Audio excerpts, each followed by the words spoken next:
नमस्कार प्यारे साथियों, स्वागत और अभिनंदन आप सभी का आपके डिजिटल लर्निंग प्लेटफॉर्म पर। और आज अपन बात करेंगे साथियों राजस्थान करंट अफेयर से हट करके एक नए टॉपिक के बारे में। आपकी डिमांड थी, बच्चे कमेंट भी करते हैं कि सर कुछ अलग लाइए, क्योंकि साथियों और सही बात भी है क्योंकि राजस्थान करंट अफेयर्स की बहुत सारी क्लासेस हो गई है, रिवीजन भी अपन ने कर लिया है, ठीक है। और अब आप जो है आपका फर्ज इतना बनता है कि आप जो है पिछली क्लास से जो भी राजस्थान करंट अफेयर्स की उनका अच्छे से रिवीजन करें, ठीक है। अब मैं कोशिश करूंगा कि आपके लिए आज से जो है मैं वो उन टॉपिक्स पर वीडियो बनाऊं साथियों, जो क्लासे लेकर के आऊं जो आपके एग्जाम की दृष्टि से रामबाण साबित होंगे, ठीक है। जहां से 100% एग्जाम में प्रश्न पूछे जाते हैं उन पर अपन चर्चा करेंगे, ठीक है। और रही करंट अफेयर्स की बात, तो जो मई वाला करंट अफेयर्स बचा है उसकी तो अपन चर्चा करेंगे, क्योंकि वो तो आपके लिए रामबाण साबित होने वाला है। हो सकता है वहां से ज्यादातर प्रश्न आपको एक देखने को मिले, ठीक है ना। तो मार्च अप्रैल और मई, ठीक है, इन तीनों को तो आपको अच्छे से याद रखना है। करंट अफेयर्स राष्ट्रीय और अंतर्राष्ट्रीय वाला भी अप्रैल और मई वाला है, उसको भी अभी कवर करना है। तो फिलहाल के लिए आज तो अपन पढ़ेंगे राजस्थान के प्रमुख आयोग। डेफिनेट यहाँ से एक या दो प्रश्न आपको एग्जाम में जरूर देखने को मिलेंगे, ठीक है। उससे पहले इसकी पीडीएफ आपको कहाँ पर मिलेगी, सभी को पता है। ऐप डाउनलोड करना है, डाउनलोड करने के बाद फ्री कोर्स पर क्लिक करना है। यहाँ पर राजस्थान पुलिस 2024 वाला कोर्स आपके सामने नजर आएगा, व्यू कोर्स पर क्लिक करना है और यहाँ पर रिकॉर्डेड पर आना है आपको, और सारी पीडीएफ आपको यहाँ पर टॉपिक वाइज मिल जाएगी, ठीक है। ध्यान रखना है ऐप पर अपना रिव्यू जरूर दे, एक रिव्यू आपका बनता है साथियों, ठीक है ना। अपना पॉजिटिव रिव्यू जो है वो जरूर दे। राजस्थान पुलिस के लिए मैंने स्पेशल टेस्ट सीरीज लॉन्च की है, राष्ट्रीय अंतर्राष्ट्रीय करंट अफेयर्स की, ठीक है। राजस्थान राष्ट्रीय और अंतर्राष्ट्रीय कीमत मात्र 50 रुपये है। जो साथियों अभी तक करंट अफेयर्स नहीं पढ़ा है उनके लिए ये रामबाण साबित होगी। जो डेली करंट अफेयर्स देखते हैं, बहुत पुराने करंट अफेयर्स देख रहे हैं बहुत दिनों से, उनके लिए इसको लेना जरूरी नहीं है, ठीक है। फिर भी उनको अच्छा लगे तो वो ले सकते हैं, बाकी मैं सजेस्ट नहीं करूंगा, ठीक है। जो नए हैं, जिन्होंने करंट अफेयर्स नहीं पढ़ा है, जिनको लगता है कि वास्तव में ही उनका करंट अफेयर्स वीक है, तो वो इस टेस्ट सीरीज को ले, ठीक है। ध्यान रखिएगा। चलो शुरुआत करते हैं अपन पहले आयोग से। पहला आयोग आपके सामने है राज्य सूचना आयोग। कौन सा है? राज्य सूचना आयोग को लेकर के एग्जाम में बहुत प्रश्न पूछे जाते हैं। और ध्यान रखना साथियों, इसकी अपन सबसे पहले चर्चा करते हैं कि राज्य सूचना आयोग का गठन कब हुआ था। गठन आपसे पूछा जाता है तो गठन को लेकर के प्रश्न एग्जाम में जरूर छपता है, ठीक है। तो देखो, गठन पूछे तो ध्यान रखना गठन कब होता है साथियों। 18 अप्रैल सन 2006 को जो है राज्य सूचना आयोग का गठन होता है, ठीक है। वही मैं बात करूँ साथियों तो ध्यान रख लेना, अगर आपसे पूछा जाए कि प्रथम सूचना आयुक्त कौन थे, तो प्रथम सूचना आयुक्त कौन थे, तो श्री M D कारोनी थे। और वर्तमान कौन है? DV गुप्ता है, ठीक है ना। तो ये प्रश्न एग्जाम में जरूर पूछा जाता है कि प्रथम सूचना आयुक्त कौन थे, तो ध्यान रखना वो थे साथियों श्री M D कारोनी। गठन होता है 18 अप्रैल सन 2006 से, ठीक है। अगर आपसे पूछा जाए साथियों कि वर्तमान सूचना आयुक्त कौन है, तो ध्यान रखना है वर्तमान सूचना आयुक्त कौन है साथियों? देवेंद्र भूषण गुप्ता, ठीक है, यानी कि DV गुप्ता जो है वर्तमान क्या है साथियों? ये सूचना आयुक्त है, ठीक है ना। ये ध्यान रखना है आपको, और प्रश्न इंपॉर्टेंट है, याद रखिएगा, ठीक है। देखो, कार्यकाल के बारे में आपसे पूछा जाए, कार्यकाल भी ध्यान रखना है साथियों आपको। इनका जो सूचना आयुक्त होते हैं, इनका कार्यकाल 3 वर्ष और 65 वर्ष की आयु जो भी पहले हो, इनका कार्यकाल होता है, ध्यान रखना है साथियों, ठीक है। अब बात आती है इनकी नियुक्ति की, तो ध्यान रखना साथियों राज्य सूचना आयुक्त की जो होती है नियुक्ति किनके द्वारा की जाती है, तो ध्यान रखना राज्यपाल के द्वारा की जाती है, ठीक है। और राज्यपाल कौन है भी वर्तमान में? तो कलराज मिश्र है, ठीक है, ध्यान रखिएगा। अब 21 समिति की सिफारिश पर जो है राज्य सूचना आयुक्त की जो है नियुक्ति की जाती है। एक समिति बनाई जाती है, उस समिति में ध्यान रखना साथियों, एक तो मुख्यमंत्री, मुख्यमंत्री द्वारा मनोनीत कैबिनेट मंत्री, और विधानसभा में जो है प्रतिपक्ष का जो है नेता है वो होता है, ठीक है ना। ये आपको ध्यान रखना है। इस समिति की सिफारिश पर साथियों ध्यान रखना मुख्य सूचना आयुक्त की नियुक्ति की जाती है। ये आपको विशेष तौर से ध्यान में रखना है, ठीक है। अब बात आती है साथियों लोकायुक्त की। देखो, लोकायुक्त एक सांविधिक एवं सलाहकारी संस्था है, ये ध्यान रखना है। और वर्तमान लोकायुक्त कौन है साथियों? तो प्रताप कृष्ण लोहरा है, ठीक है। वर्तमान लोकायुक्त भी आपसे पूछा जा सकता है। देखो, वर्तमान में लोकायुक्त कौन है, तो ध्यान रखना प्रताप कृष्ण लोहरा। इंपॉर्टेंट है, याद रखिएगा, ठीक है। देखो, राजस्थान में साथियों लोकायुक्त एवं उप लोकायुक्त जो अधिनियम है 1973 पारित किया गया, जो साथियों 3 फरवरी 1973 को प्रभावी में आया था। तो आपसे प्रश्न पूछा जा सकता है कि जो लोकायुक्त और उप लोकायुक्त जो अधिनियम 1973 है वो कब प्रभावी हुआ था। तो ये 3 फरवरी सन 1973 को जो है प्रभाव में आया था, ध्यान रखना है, ठीक है। इसका स्थापना वर्ष मनाया जाता है सन 1973 का, इसका स्थापना वर्ष से ध्यान रखना है। अब आपसे प्रश्न पूछा जा सकता है कि साथियों अपने राजस्थान में जो प्रथम लोकायुक्त कौन थे। तो प्रथम लोकायुक्त कौन थे साथियों, वो थे श्री आई डी दुआ। कौन थे साथियों, श्री आई डी दुआ। और ध्यान रखना साथियों, ये श्री आई डी दुआ जो लोकायुक्त बने थे, ये राजस्थान प्रशासनिक सुधार समिति सन 1963 की सिफारिश पर बनाए गए थे। कब बनाए गए थे, तो 28 अगस्त 1973 को साथियों सर्वोच्च न्यायालय के सेवानिवृत्त न्यायाधीश को ये बनाया गया था, ठीक है ना। ये भी आपको ध्यान रखना है, ये सारे फैक्ट आपको याद रखना है, ठीक है। देखो, अब बात करते हैं प्रथम उपलोकायुक्त के बारे में, क्योंकि प्रथम उपलोकायुक्त उसके बाद उपलोकायुक्त बने नहीं है, ठीक है। अभी केवल लोकायुक्त है, ध्यान रखना है। तो प्रथम उपलोकायुक्त बने थे साथियों, कौन बने थे, केपीयू मेनन बने थे, ठीक है। और ये कब बने थे, 5 जून सन 1973 को प्रथम उपलोकायुक्त बनाया गया था। और इनका जो कार्यकाल है साथियों वो ध्यान रखना है, 5 वर्ष अथवा 65 वर्ष की आयु जो भी पहले हो तक इनका कार्यकाल रहता है। और वर्तमान में जो लोकायुक्त हैं साथियों वो है 13वें क्रम के हैं, कौन है, जस्टिस प्रताप कृष्ण लोहरा है, ठीक है। याद रखना है आपको। अब बात आती है साथियों राज्य सूचना राज्य लोक सेवा आयोग के बारे में, ठीक है ना। ध्यान रखना है, जो कि शॉर्ट फॉर्म में अपन इनको कहते हैं आरपीएससी, ठीक है। आरपीएससी के चेयरमैन कौन है इस टाइम, तो ध्यान रखना साथियों वो है संजय कुमार सरोत्रिय। कौन है, संजय कुमार सरोत्रिय, ये ध्यान रखना है आपको।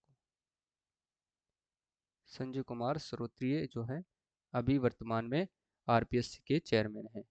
देखो, अगर आपसे पूछा जाए कि आरपीएससी का गठन कब होता है, तो गठन होता है 20 अगस्त सन 1949 में। मुख्यालय आपसे पूछा जाए तो इसका अभी वर्तमान में अजमेर है। और ये कब प्रभाव में आता है, राज्य लोक सेवा आयोग प्रभाव में कब आया था, 22 दिसंबर 1949 को। तो ध्यान रखिएगा। प्रथम अध्यक्ष कौन है साथियों, तो सर एस के घोष इसके प्रथम अध्यक्ष बने थे, ठीक है। और इसमें अध्यक्ष और सदस्यों की नियुक्ति कौन करता है, मोस्ट इंपॉर्टेंट फैक्टर साथियों, 100% एग्जाम में यहाँ से प्रश्न पूछा जाता है कि अध्यक्ष व सदस्यों की नियुक्ति किसके द्वारा की जाती है। तो ये की तो जाती है साथियों राज्यपाल के द्वारा, लेकिन मुख्यमंत्री की सलाह पर ये जो है अध्यक्ष और सदस्यों की नियुक्ति करते हैं कौन, राज्यपाल। किस अनुच्छेद के तहत करते हैं, 316 अनुच्छेद के तहत, ठीक है, याद रखिएगा। अब इनकी बात आती है कार्यकाल की, ठीक है। तो इनका जो कार्यकाल होता है 6 वर्ष अथवा 62 वर्ष की आयु जो भी पहले हो तक ये अपने पद पर बने रह सकते हैं। या तो इनका 6 वर्ष हो गए हो इनके कार्यकाल को, या फिर 6 वर्ष से अगर इनकी उम्र साथियों 62 वर्ष है, कार्यकाल 5 वर्ष ही हुआ है, तो भी ये अपने पद से हट सकते हैं, ठीक है, ध्यान रखना है आपको। अब देखो बात आती है साथियों त्याग पत्र की, क्योंकि त्याग पत्र किनको देते हैं, ये राज्यपाल को देते हैं, क्योंकि नियुक्ति कौन करता है, मुख्यमंत्री की सिफारिश पर राज्यपाल के द्वारा। तो त्याग पत्र किसको देंगे, ये राज्यपाल को। और जांच के दौरान साथियों जब इन पर कोई असंवैधानिक जांच कराई जाती है, ठीक है, तो ध्यान रखना जांच के दौरान जो है इनको निलंबित किया जाता है राजस्थान के राज्यपाल के द्वारा, ठीक है, संबंधित राज्य के राज्यपाल के द्वारा। लेकिन साथियों हटाने की शक्ति किसके पास है, हटाने की जो शक्ति है वो किसके पास है, बताओ। हटाने की शक्ति साथियों इनकी राष्ट्रपति के पास है, ध्यान रख लेना है आप लोग, ठीक है। राज्यपाल का अधिकार केवल नियुक्ति का है, त्यागपत्र दे सकते हैं, और जब ये जांच के दौरान साथियों इनको ये निलंबित कर सकते हैं, ठीक है, ध्यान रखना है आपको। देखो, सदस्य की संख्या और सेवा शर्तों का अवधारणा। तो राज्यपाल, ध्यान रखना है, इनके सदस्य की संख्या और सेवा शर्तों की जो अवधारणा है वो किसके द्वारा की जाती है, तो राज्यपाल के द्वारा, ठीक है। इन ये जो है प्रतिवेदन किसको सौंपते हैं, यानी कि जो आरपीएससी है साथियों अपना जो वार्षिक प्रतिवेदन है वो किसको सौंपती है, तो राज्यपाल को सौंपती है। किस अनुच्छेद के तहत साथियों, अनुच्छेद 323 के अनुसार जो है ये अपना प्रतिवेदन राज्यपाल को सौंपती है। और फिर राज्यपाल क्या करता है, विधानसभा में विधानसभा अध्यक्ष के समक्ष इसको प्रस्तुत करता है, ध्यान रखना है। देखो, संविधान के अनुच्छेद 315 के तहत साथियों राजस्थान लोक सेवा की स्थापना 20 अगस्त 1949 को कहाँ पर की गई थी, जयपुर में की गई थी। मोस्ट इंपोर्टेंट फैक्टर साथियों ध्यान रखना है इसको, ठीक है ना, ये ध्यान रखना है। देखना रखना, संविधान के अनुच्छेद 315 के तहत राजस्थान लोक सेवा आयोग की स्थापना 20 अगस्त 1949 को, सातवीं स्थापना तो कहाँ पर होती है इसकी, जयपुर में, जबकि इसका वर्तमान में मुख्यालय है अजमेर में, ठीक है। अब इसको जो अजमेर ट्रांसफर किया गया था वो किस समिति के सिफारिश पर किया गया था, ये भी इंपॉर्टेंट है। देखिएगा, राज्य पुनर्गठन के बाद साथियों सत्यनारायण राव समिति की सिफारिश पर लोक सेवा आयोग को जो है अजमेर स्थानांतरित कर दिया। ये रहा इंपॉर्टेंट फैक्ट है साथियों, ध्यान रखना इसको। यानी कि किस समिति की सिफारिश पर साथियों, सत्यनारायण राव समिति की सिफारिश पर जो है इसको कहाँ पर ट्रांसफर किया गया था, अजमेर ट्रांसफर किया गया था। कब? राज्य पुनर्गठन के बाद। ठीक है, याद रखना है। अब देखो इसमें जो सदस्य संख्या होती है वो होती है, एक तो इसमें साथियों अध्यक्ष होता है और इसमें 7 सदस्य होते हैं, यानी कि ये साथियों 8 सदस्यीय आयोग है। ठीक है, ये ध्यान रखना है, 8 सदस्यीय आयोग हैं। ये आपको विशेष तौर से ध्यान में रखना है। क्लियर है? याद रखिएगा, यानी कि 1 + 7 सदस्यीय आयोग है, ये भी आपको ध्यान रखना है। ठीक है, ये आपको विशेष तौर से ध्यान में रखना है। एक अध्यक्ष और 7 सदस्य होते हैं। अब बात आती है साथियों राज्य महिला आयोग की। राज्य महिला आयोग की, अब देखो राज्य महिला आयोग की स्थापना कब होती है? स्थापना तो होती है साथियों 15 मई 1999 को। 15 मई 1999 को। देखो ये किस प्रकार की संस्था है, तो ध्यान रखना ये गैर संवैधानिक संस्था है और एक परामर्शकारी संस्था है साथियों। ठीक है, ये सिर्फ और सिर्फ क्या कर सकती है? परामर्श ही कर सकती है। ठीक है, ये संवैधानिक नहीं है। नियुक्ति कौन करता है? तो ध्यान रखना राज्यपाल के द्वारा, यानी कि जो राज्य महिला आयोग की जो अध्यक्ष होती है उसकी नियुक्ति कौन किसके द्वारा की जाती है? तो राज्यपाल के द्वारा की जाती है। अब इसका राज्यपाल, इसका जो कार्यकाल है साथियों 3 वर्ष का होता है। इसके सदस्य संख्या ध्यान रखना, इसमें एक तो अध्यक्ष होता है और 3 सदस्य होते हैं। ठीक है, अब इसका जो कार्य है वो क्या होता है? देखो कार्य को लेकर के एग्जाम में प्रश्न पूछा जाता है, तो राज्य महिला आयोग का कार्य बताओ। तो ध्यान रखना साथियों इसका जो कार्य होता है वो होता है महिला उत्पीड़न से संबंधित शिकायतों को सुनना तथा उनकी जांच करना, इसका क्या होता है? कार्य होता है। ठीक है, और महिला सशक्तिकरण हेतु जितने भी प्रयास है वो सब करती है। महिलाओं के संवैधानिक प्रावधानों के क्रियान्वयन पर ये निगरानी रखने का काम करती है। कौन? राज्य महिला आयोग। ठीक है, देखो और वर्तमान में जो है साथियों राज्य महिला आयोग के अध्यक्ष कौन है? तो ध्यान रखना साथियों रेहाना रियाज चिश्ती। कौन है? रेहाना रियाज चिश्ती, ये भी आपको ध्यान रखना है। ठीक है, अध्यक्ष है राज्य महिला आयोग की, पूछा जा सकता है, ध्यान रखिएगा। अब बात आती है साथियों मुख्य सचिव की, तो देखिएगा मुख्य सचिव के बारे में बात करते हैं, तो अभी जो मुख्य सचिव हैं वर्तमान में तो वो कौन है? अपने सुधांशु पंत है और इन्होंने स्थान लिया है उषा शर्मा का। ठीक है, याद रखिएगा। देखो भाई प्रदेश की प्रथम महिला मुख्य सचिव कौन थी साथियों? तो वो थी कुशल सिंह। और दूसरी महिला मुख्य सचिव कौन बनी है? तो वो बनी है साथियों उषा शर्मा। ठीक है, अभी राजस्थान में दो महिला मुख्य सचिव बनी है, वो कौन कौन बनी है?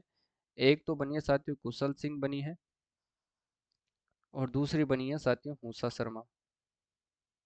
ठीक है ना, अभी तक तो ये दोनों ही महिला मुख्य सचिव बनी है, यानी कि राजस्थान में कुल 2 महिला मुख्य सचिव अभी तक हुई है। मुख्य सचिव साथियों राज्य का क्या कहलाता है? मुखिया कहलाता है, यानी कि जो राज्य में जो है राज्य प्रशासन होता है, सरकारी तंत्र होता है, उसका मुखिया होता है मुख्य सचिव। ठीक है, और सचिवों का मुखिया राजकीय लोक सेवाओं का अध्यक्ष कौन होता है? वो भी मुख्य सचिव ही होता है। ठीक है, और सचिवालय का सर्वे सर्वा भी अपन किसको कहते हैं? मुख्य सचिव को ही कहते हैं। ठीक है, और मुख्य सचिव राजनीतिक प्रमुख जो होता है किसका? मुख्यमंत्री का। ठीक है ना, यानी कि जो मुख्य सचिव होते हैं वो राजनीतिक प्रमुख होता है, मुख्यमंत्री होता है, ध्यान रखना है आपको। मुख्य सचिव राज्य प्रशासन का किंग पिन का होता है, ध्यान रखना है। मुख्य सचिव राज्य प्रशासन का क्या होता है साथियों? किंग पिन, इसको अपन कहते हैं। और ये क्या करते हैं? ध्यान रखना है, ये मुख्यमंत्री के सपनों, अब मुख्यमंत्री के क्या क्या सपने होते हैं देखिएगा, एक तो कार्यक्रम करना, योजनाएं बनाना और योजनाओं का नियोजन करना। ठीक है, तो उनको साकार रूप देने वाला शिल्पी कौन होता है? तो वो मुख्य सचिव होता है, यानी कि मुख्यमंत्री के सपनों को साकार रूप देने वाला शिल्पी होता है तो वो मुख्य सचिव होता है। ठीक है, तो ये भी ध्यान रखना है आपको। इसके बाद आते हैं राज्य मानवाधिकार आयोग। देखो राज्य मानवाधिकार आयोग के बारे में आपको बहुत कुछ पढ़ना है। ठीक है, थोड़ा लंबा चलेगा, ध्यान रखिएगा। देखो राज्य मानवाधिकार आयोग की बात करते हैं तो इसका गठन तो होता है साथियों कब? 18 जनवरी सन 1999 को इसका गठन होता है। ठीक है, प्रथम अध्यक्ष कौन थे? तो वो थे सुश्री कांता भटनागर, इसके प्रथम अध्यक्ष थे। ठीक है, कार्य करना ये कब से प्रारंभ करता है? तो सन मार्च 2024 सन सॉरी मार्च 2000 से ये कार्य करना प्रारंभ करता है।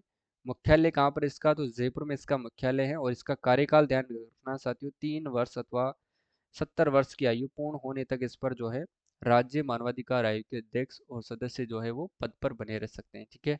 सदस्य संख्या की बात करते हैं तो ये एक इसमें अध्यक्ष होता है और इसमें दो सदस्य होते हैं, साथ ध्यान रखना है। अब इसके जो है अध्यक्ष कौन है, कार्यवाहक अध्यक्ष कौन है, कार्यवाहक, तो ध्यान रखना रामचंद्र सिंह झाला कौन है, रामचंद्र सिंह झाला इसके जो है कार्यवाहक अध्यक्ष हैं, ये आपको ध्यान रखना है। क्लियर।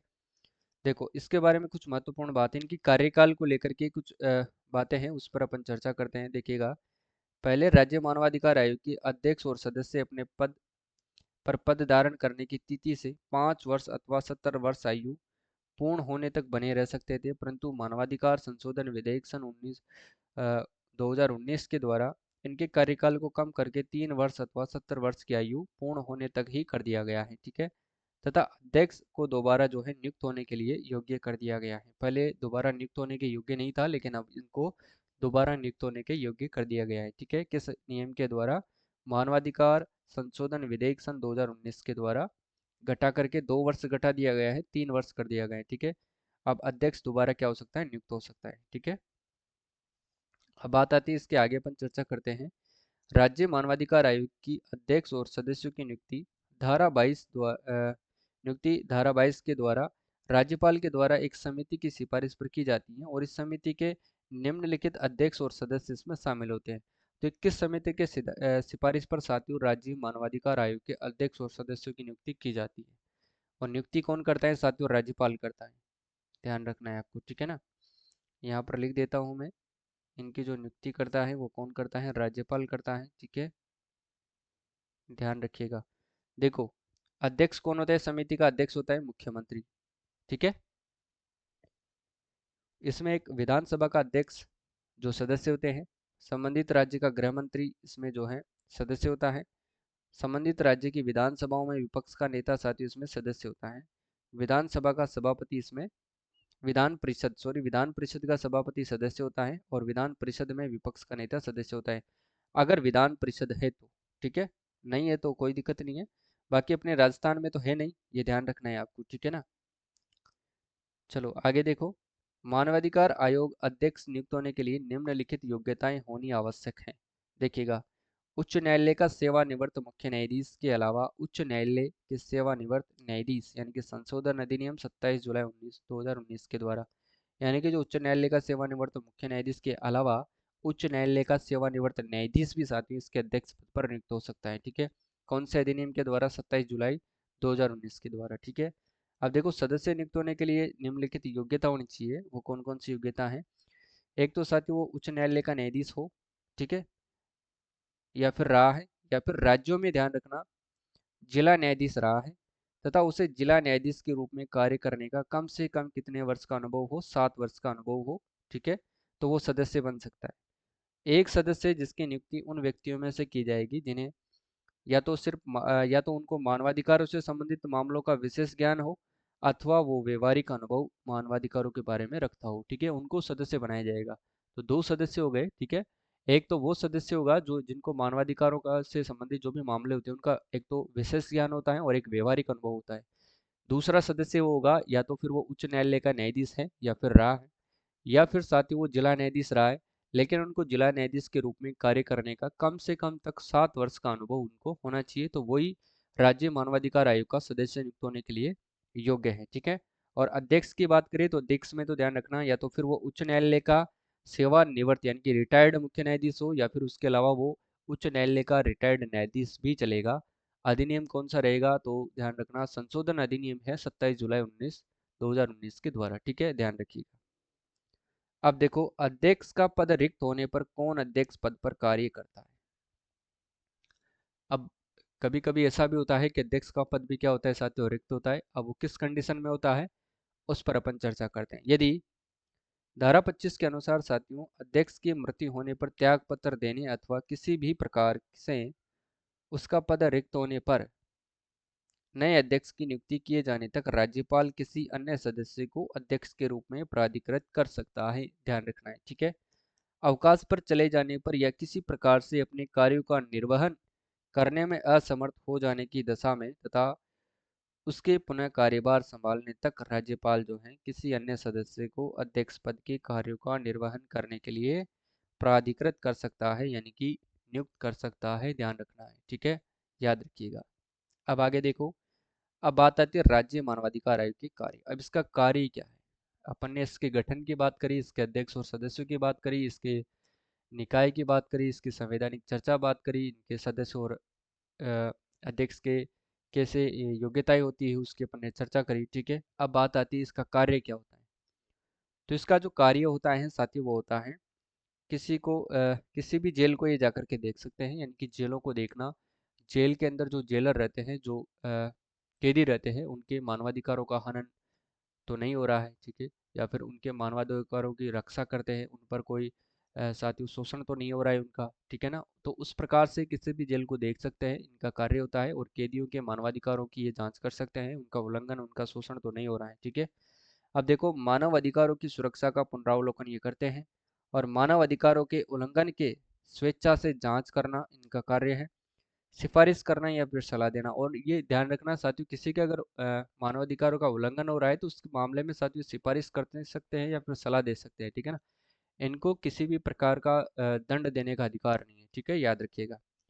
आयोग, ध्यान रखना, मानवाधिकार उल्लंघन के दोषी को दंड देने की इसका अधिकार नहीं रखता है, और न ही पीड़ित को किसी भी प्रकार की आर्थिक या फिर अन्य सहायता प्रदान कर सकता है। यानी कि जो मानवाधिकार उल्लंघन का जो दोषी होता है उसको ये न तो ये दंड दे सकते हैं, और जो भी मानवाधिकारी से पीड़ित है, ठीक है ना, उनको ये किसी भी प्रकार की आर्थिक सहायता भी नहीं दे सकते, तो किसी भी प्रकार की अन्य सहायता भी नहीं दे सकते हैं, ठीक है। तो इस बात में भी आपको ध्यान रखना है।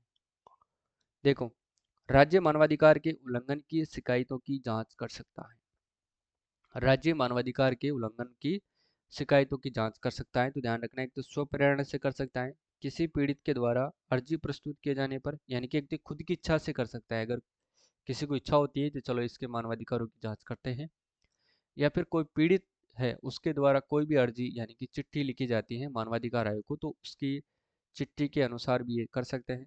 या फिर अगर पीड़ित साथियों चिट्ठी नहीं लिख सकता है, तो पीड़ित का कोई साथी है, कोई मित्र है या कोई परिवार वाला है, उसके द्वारा भी अगर उसके मानवाधिकारों के उल्लंघन की अर्जी मानवाधिकार आयोग में अगर प्रस्तुत की जाती है, तो उस चिट्ठी को ध्यान में रख करके भी ये क्या कर सकते हैं, उसके मानवाधिकारों की जांच कर सकते हैं, ठीक है। तो ध्यान रखना है। अब देखो, राज्य वित्त आयोग के बारे में देखते हैं। राज्य वित्त आयोग महत्वपूर्ण आयोग है, यहाँ से तो 100% एग्जाम में प्रश्न पूछा जाता है। देखो, सबसे पहले बात करते हैं छठवें राज्य वित्त आयोग का गठन। छठे राज्य वित्त आयोग का गठन पूर्व वित्त मंत्री प्रद्युमन सिंह की अध्यक्षता में हुआ था। ध्यान रखना है। आर्टिकल कौन सा है? देखो, पंचायती राज संस्थाएं होती है जो अपने गांव में सरपंच वगैरह चुनते हैं, 243 आई यानी कि 6। इसमें जो है एक अध्यक्ष और अधिकतम 4 सदस्य की जो है नियुक्ति का प्रावधान है। जबकि जो अपना शहरी निकाय है, इसमें जो आर्टिकल आता है 243 वाई, या फिर मैं जो नगर पालिका वगैरह होती है, ध्यान रखना है। तो इसमें जो सदस्य हैं पूर्व मंत्री ध्यान रखना, ये दोनों के लिए हैं, ठीक है ना। शहरी निकाय के लिए भी है और पंचायत राज संस्थाओं के लिए भी है। और इसमें जो सदस्य होते हैं पूर्व मंत्री कौन? लक्ष्मण सिंह। और भाजपा विधायक अशोक लाहौटी। अभी तो अशोक लाहौटी नहीं है भाजपा के विधायक, क्योंकि साथ ही उनका टिकट कट चुका है, तो ध्यान रखना है आपको, ठीक है। इसको तो याद नहीं रखना है, अभी वर्तमान में भाजपा विधायक नहीं है, ठीक है। देखो, राज्य वित्त आयोग की स्थापना कब होती है? तो सन 1994 में। कब होती है साथियों? सन 1994 में। याद रखिएगा आप लोग।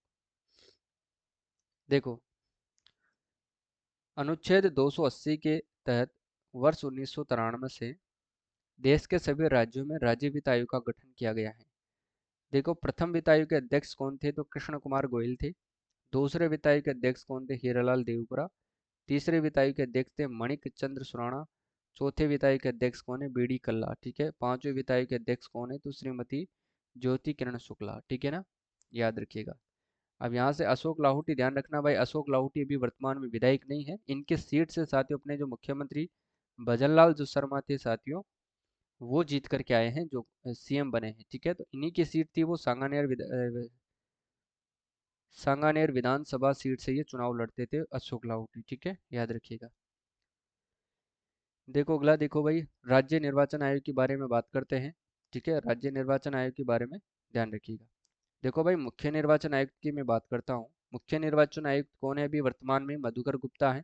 और मुख्य निर्वाचन अधिकारी कौन है अभी वर्तमान में? प्रवीण गुप्ता है। ठीक है। इनकी नियुक्ति किनके द्वारा की जाती है? तो राज्यपाल करता है। किस पद पर रहने वाले व्यक्ति की? तो भारतीय प्रशासनिक सेवा के सेवानिवृत्त अधिकारी को। ठीक है। यानी कि आईएएस अधिकारी को ये नियुक्त करते हैं। किसके द्वारा? राज्यपाल। अब इनका कार्यकाल होता है 5 वर्ष अथवा 65 वर्ष की आयु जो भी पहले हो तक ये पद पर बने रहते हैं।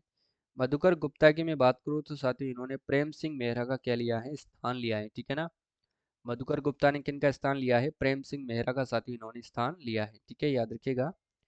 अब देखो भाई, प्रथम मुख्य निर्वाचन आयुक्त कौन बने थे? अमर सिंह राठौड़ बने थे सन 1994 से सन 2000 तक। ठीक है, याद रखिएगा। अब देखो साथियों, आज की क्लास को अपन यहीं पर समाप्त करते हैं। सारे जितने भी आयोग थे उनकी अपन ने चर्चा करी है। और मुझे नहीं लगता कि साथियों आयोग को लेकर के यहाँ से प्रश्न बाहर जाएगा। ठीक है। अगर आपको कथनों को लेकर के भी प्रश्न पूछे तो भी आप यहाँ से कर सकते हैं। ठीक है। और इसकी जो पीडीएफ है साथियों वो आपको कहाँ पर मिलेगी? पीडीएफ। ठीक है, वैसे तो मैंने वीडियो के शुरू में ही आपको बता दिया है, लेकिन मैं फिर बता देता हूँ। इसकी पीडीएफ आपको मोबाइल एप्लीकेशन में मिलेगी, ध्यान रखना है। जिसे आप साथी इस नेम से जो है प्ले स्टोर से आप सर्च कर सकते हैं। सेम अपना जो चैनल है उसी नाम से आप सर्च कर सकते हैं, सेम लोगो लगा हुआ है। ठीक है। वहाँ पर जैसे ही आप आईडी पासवर्ड डाल करके ऐप में एंटर होगे तो वहाँ पर फ्री कोर्स लिखा हुआ है। उस पर जैसे ही आप क्लिक करोगे तो आपको राजस्थान पुलिस परीक्षा 2024 वाला कोर्स मिलेगा, निःशुल्क है। व्यू कोर्स पर क्लिक करोगे सारी पीडीएफ आपको मिल जाएगी। ठीक है। और जो राजस्थान करंट अफेयर्स जिनकी वीक है, जो हाल ही में पढ़ना स्टार्ट किया है, जो चाहता है कि मैं इन 7-8 दिन में ही करंट अफेयर्स पढूं और करंट अफेयर्स को पढ़ करके अच्छे नंबर लेकर के आऊँ, तो उनके लिए मैंने एक टेस्ट सीरीज भी लॉन्च की है। तो वो टेस्ट सीरीज आप ज्वाइन कर सकते हैं। ठीक है, जो इसकी प्राइस मात्र 50 रुपये है। इसमें साथियों आपको राजस्थान करंट अफेयर्स के प्रश्न मिलते हैं। ठीक है। और मैं कोशिश करूंगा कि साथियों इसमें आपको इंडिया और वर्ल्ड करंट अफेयर्स के भी जो है टेस्ट उपलब्ध करवाऊँ। ठीक है।